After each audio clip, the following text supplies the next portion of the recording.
our first segment, after noting that Donald Trump hates trade deficits, we asked two questions. One, if most of the world's successful economies, including the US, have trade deficits, are we sure those deficits are really so bad for you?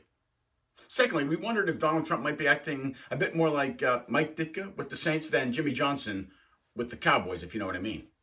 In this segment, we will take a quick look at some more relevant statistics and also ask if we can't learn something about trade from the legendary New York Yankees and my hometown favorite, the Pittsburgh Pirates. First, take a look at this. This is the growth rate of the U.S. economy since 1980.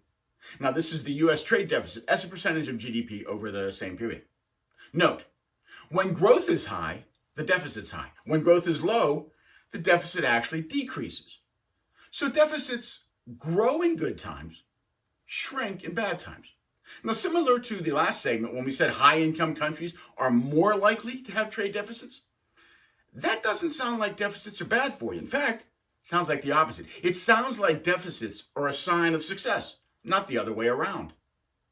With that in mind, let's take a look at one of my favorite rhetorical devices, the sports analogy. This time we'll compare the New York Yankees and the Pittsburgh Pirates. And no, I'm not talking about the greatest home run ever hit, Maz's walk-off in 1960. I'm talking about this. In 2019, Pirate hitters struck out less than all but one team in the major leagues. Impressive, right? I mean, making contact is critical to hitting critical to winning.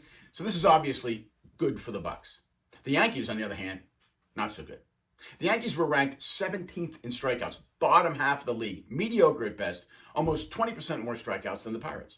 So if you're a Pirate fan, you're feeling pretty good about this. But then you look at this stat.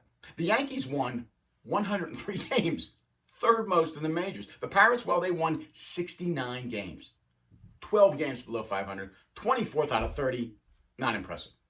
So what gives? How could the Yankees be below average at making contact and yet win so much more than the Pirates? Well, look at this statistic. The Yankees hit almost 2 home runs per game, most in the majors. The Bucks, 1 per game. About half the Yankees and 27th among all teams. Bottom of the barrel.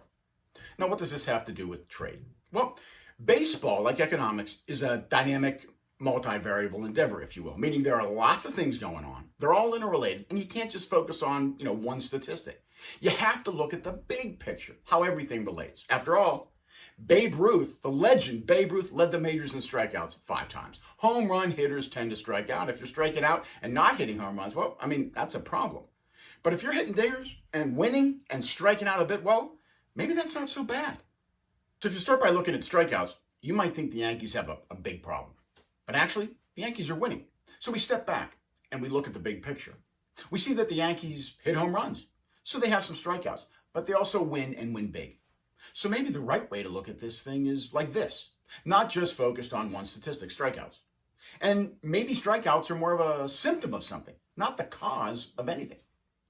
Similarly, some view trade deficits like this, negative impact on growth.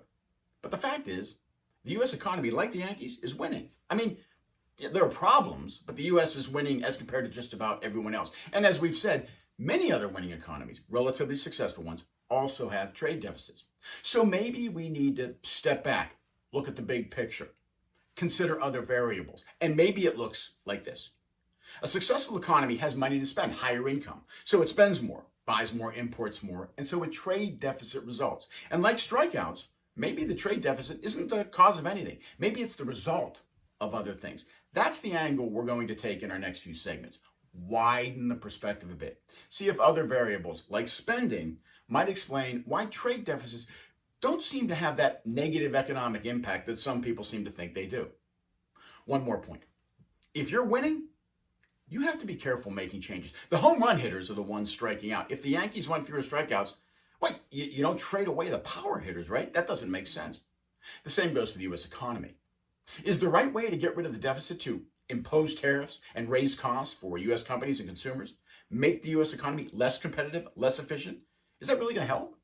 Maybe we need to look elsewhere, other factors, to address and even understand the trade deficit.